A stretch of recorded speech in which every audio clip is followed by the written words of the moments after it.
A la mitad de la semana vamos a considerar el tema El Mesías cortado. Recuerde que estamos tratando de profundizar en el tema de la hora de su juicio y por qué llegamos a la conclusión, y ya lo hemos expresado, que el juicio de Dios comenzó en 1844, pero para eso hemos comenzado a investigar en el texto bíblico esa expresión. Y quiero poner esto de contexto por lo que ya vimos en los días anteriores. Hemos comenzado a investigar esa expresión de purificación del santuario, los 2300 tardes y mañanas, que se refieren a 2300 días, que en profecía, por el principio de día por año y el principio historicista, se refiere a 2300 años. Con todo eso, llegamos el día de ayer a la orden que se le da a Daniel. Entiende la visión. ¿Cuál visión? La única parte que no entendía, los 2300 tardes y mañana que aparece en Daniel 8:14. Así que hoy vamos a orar para seguir investigando o seguir profundizando en el tema que nos corresponde cuando leemos Daniel 9, versos del 24 al 27. Vamos a orar. Querido Dios y Padre eterno, gracias te damos por tus misericordias y gracias te damos porque nos permites aprender de ti. Hoy, ayúdanos a contemplar cómo en tu grande amor le revelaste a Daniel y ahora a nosotros que podemos comprender lo que a él se le reveló, el gran plan de salvación y esa primera venida de nuestro Señor Jesucristo. Pues oramos en el nombre de Jesús. Amén. Quiero que recordemos un poquito lo que estábamos estudiando el día de ayer, cuando se le da la instrucción a Daniel, porque era muy amado, que entendiera la visión, una instrucción que se nos da también a nosotros, porque debemos comprender esto para ver cómo Dios está al control de la historia. Se le explicó que desde el verso 24 al verso 27 había una determinación de tiempo para el pueblo israelita, para el pueblo judío, 70 semanas, que dado el principio día por año se refiere a 490 días, años de la profecía, pero que fueron cortados. ¿Cortados de dónde? Del único periodo más largo que antecede y que era el único periodo del cual dice Daniel, yo no entendí la visión. Entonces, conectando esos aspectos lógicos de la narración profética, nos damos cuenta que Dios le está dando aquí a Daniel información valiosa para el pueblo de Israel y para la humanidad en general, para la historia de la humanidad. Y en esta información comienza con detalles que el día de ayer vimos, nos dieron la pista para saber cuándo comienzan o cuándo comenzaron esas 490 años, 70 semanas, y cuándo terminarían. Y como ya dijimos que están cortadas de los 2300 años vistos en Daniel 8:14 o presentados en Daniel 8:14, entonces luego vamos a hacer una hilación lógica respecto a cuándo comenzaron los 2300 años y cuándo terminan, porque deben comenzar en el mismo momento en que comenzaron los 490 años de las 70 semanas de Daniel 9. Recuerde, Daniel 9 es una explicación de la parte que no entendió Daniel de Daniel 8. No es una nueva visión, porque a veces algunos se han confundido con eso y es importante recalcarlo. Ahora, en esta información, Dios le dice algo muy interesante, porque Gabriel comienza la profecía de esos 490 años con un acontecimiento que estaban esperando los israelitas, la orden de reedificar Jerusalén. Hablamos de los 3 decretos ya el día de ayer. El primer decreto con Ciro era el decreto que les permitía libertad religiosa a todos los pueblos, incluyendo a los judíos. Eso está en Esdras capítulo 1. Luego, el rey Darío, siempre de Medo-Persia, daría un decreto confirmando el primer decreto. No es propiamente un segundo decreto, sino es un segundo decreto que confirma el primero. Y sería hasta el año 457, cuando Artajerjes, y esto puede verlo en Esdras capítulo 7, Artajerjes da un decreto que restaura incluso la autonomía judicial del pueblo de Jerusalén, del pueblo judío. Y esto es lo que podemos decir encaja mejor con la descripción de Daniel 9. Ahora, como esto era muy importante para los judíos, Dios comienza con eso para decirles, a partir de ahí vamos a extender 490 años de gracia, si puedo usar esta palabra, para que comprendan la misión que ustedes tienen. Lamentablemente, y debo hacer esta alerta de spoiler, Juan capítulo 1 dice que a lo suyo vino el Señor Jesucristo y los suyos no lo recibieron. Así que no lograron cumplir con el gran propósito de Dios para ellos. Pero la profecía decía que desde la orden de restaurar Jerusalén, año 457, hasta el Mesías príncipe, habría 483 años, es decir, 7 semanas y 62 semanas, 69 semanas sumando esos dos periodos, que dan 483 años.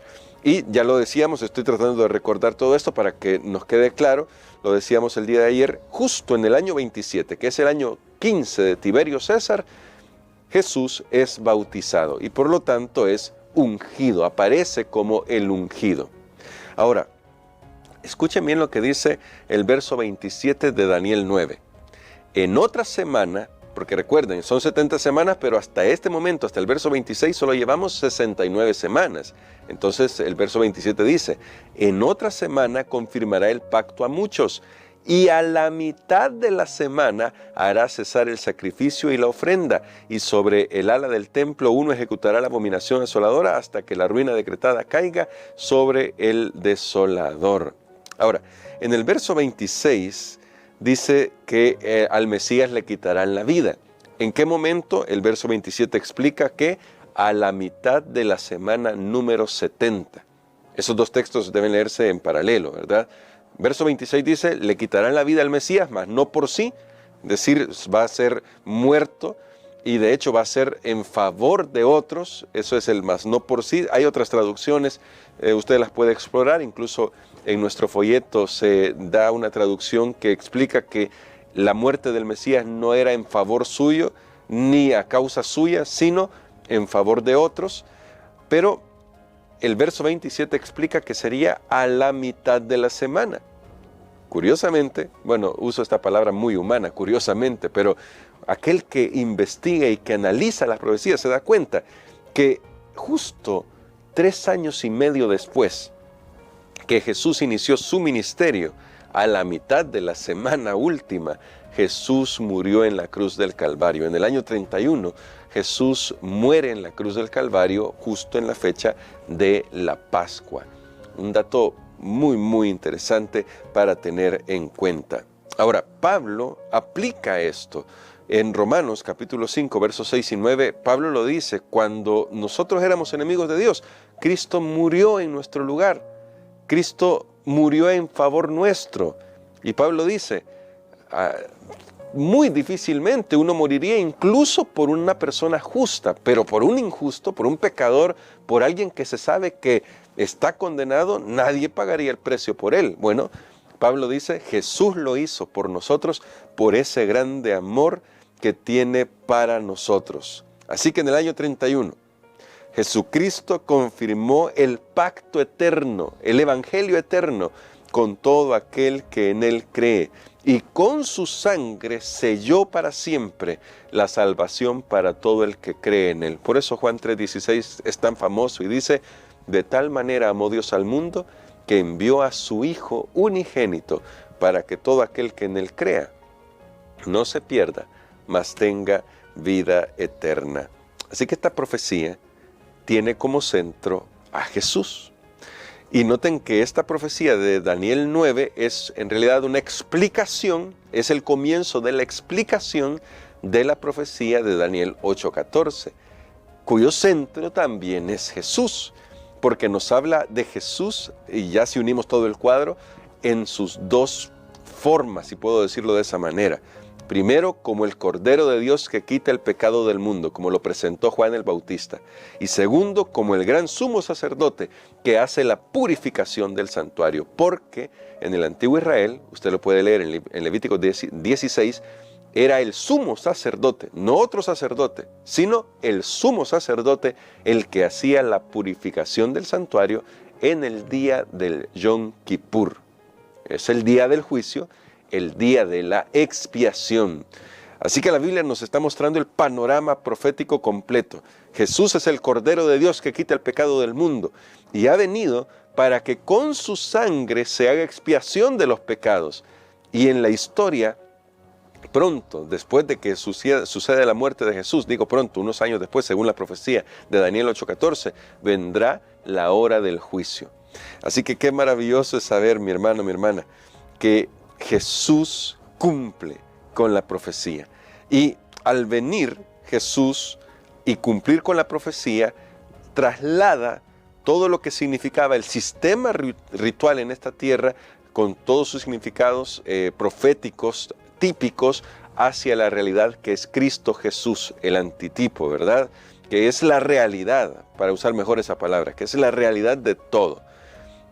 Por eso es que cuando vamos a Marcos capítulo 15, verso 38, leemos, por ejemplo, que cuando Jesús murió, ese día de Pascua, el velo del templo se rasgó de arriba a abajo. ¿Por qué?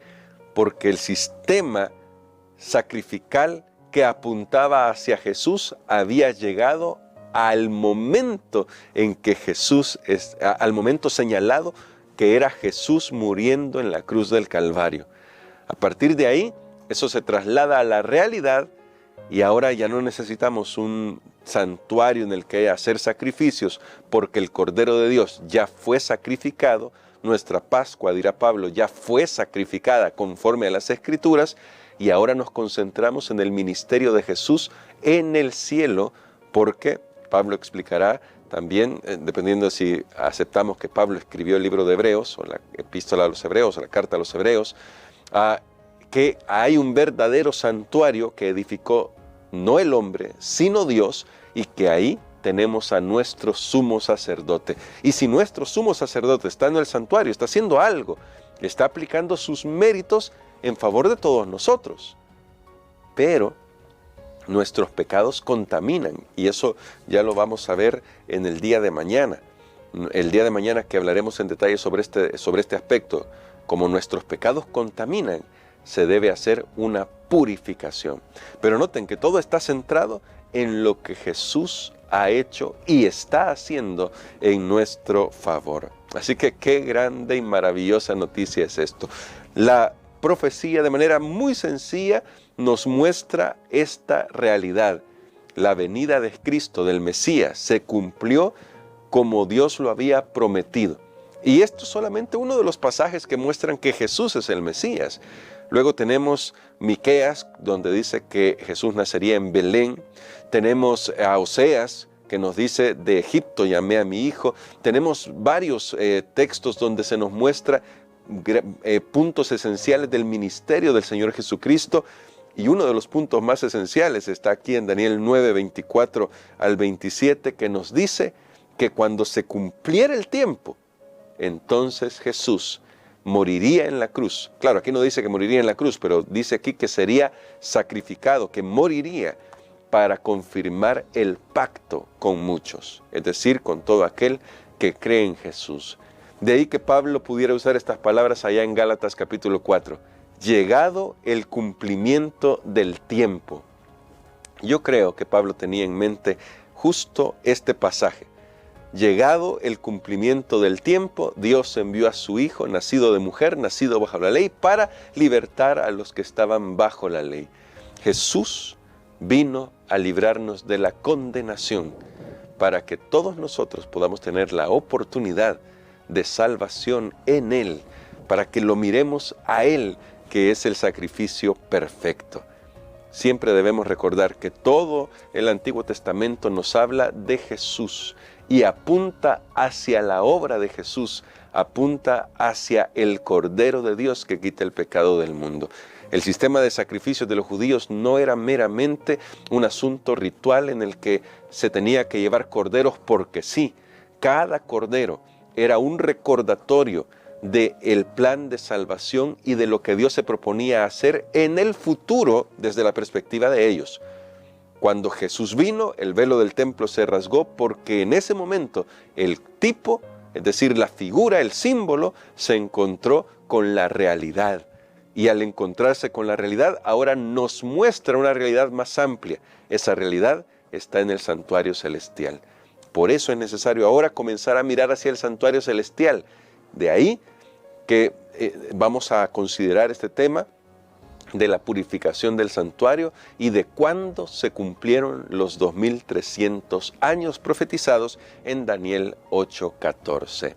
Así que si quieren más información, el día de mañana vamos a venir con esta información porque mañana daremos los detalles sobre por qué 1844 es la fecha en que se cumple esta profecía de Daniel 8:14. Ahora, solo nos corresponde hacernos una última pregunta. ¿Aceptamos el sacrificio de Jesús en nuestro favor? La Biblia nos muestra con precisión que Jesús vino a este mundo para cumplir su propósito de ampliar, de restaurar, de confirmar, para usar mejor la palabra, de confirmar el pacto con muchos. Dios quiere entrar en un pacto de amor contigo y conmigo. Lo firmó con su sangre en la cruz del Calvario para que tú y yo tengamos salvación.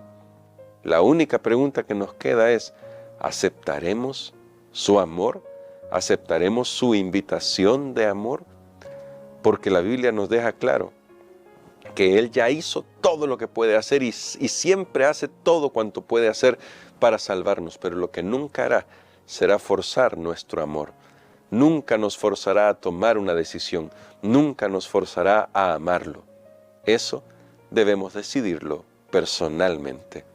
¿Cuál es tu decisión? Si tu decisión es que quieres entregarle tu vida a Jesús, escribe en los comentarios, mi vida le pertenece a Jesús. Escríbelo. Y tal vez te sientas desafiado, pero si tu vida le pertenece a Jesús, Él se encargará de ayudarte en cada paso del camino. Que el Señor nos ayude. Vamos a orar. Padre querido, venimos ante ti agradecidos porque tu palabra nos muestra de manera muy precisa eventos que tenían que ver con la vida de Jesús y que nos muestran que Jesús es el Mesías prometido. Llegado el cumplimiento del tiempo, Jesús nació. Llegado el cumplimiento del tiempo, Jesús fue bautizado. Llegado el cumplimiento del tiempo, Jesús murió en la cruz del Calvario para redimir a todo aquel que cree en Él. Hoy, Padre eterno, damos gloria y honra a tu nombre por Cristo Jesús, nuestro Salvador. Y te rogamos, ayúdanos con tu Espíritu Santo a hacer una entrega de nuestras vidas a ti, pues lo pedimos todo en ese nombre precioso que es el nombre de Jesucristo. Amén.